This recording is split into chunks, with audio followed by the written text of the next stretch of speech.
Our hospitals, and in particularly our intensive care units, continue to experience unprecedented patient demand.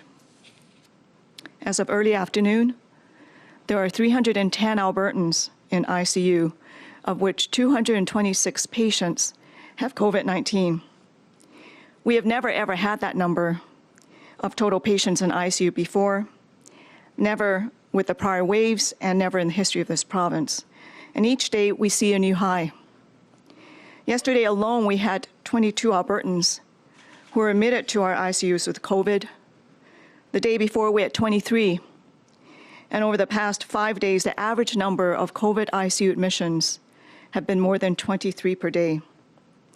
It's tragic that we are only able to keep pace with these sort of numbers because in part some of our ICU patients have passed away. And this reality has a deep and lasting impact on our ICU teams.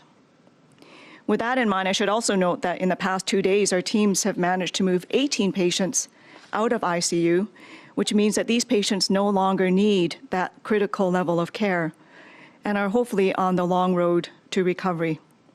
We are facing a fragile balance. On some days, we are seeing more ICU patients than admitted, than new ICU beds being created. We are transferring more patients out of zones to zones where there is additional critical care capacity. And every day, our teams are focused on adding more critical care capacity. Our incredible physicians and staff continue to do amazing things in order to allow us to increase capacity and to meet the demands and needs of our patients. As of noon today, we have 350 ICU beds across the province, which keeps our ICU capacity at 89%. We have added 177 ICU surge spaces, which means that we have more than doubled our baseline of ICU beds. And without those additional beds, our capacity would be at 179%. Creating capacity is not a simple task, and the beds we have added are not standard ICU beds.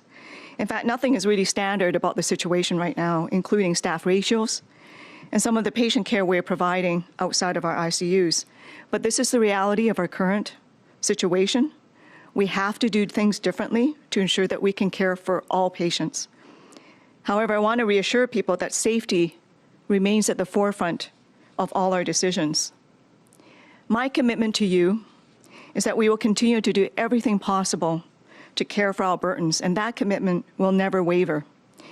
I'm pleased to see that so many Albertans are getting immunized against COVID-19 in the past week. I'd like to thank all of you who have taken this important life-saving step, and I strongly encourage and urge all of you who have not been immunized to get immunized as quickly as possible.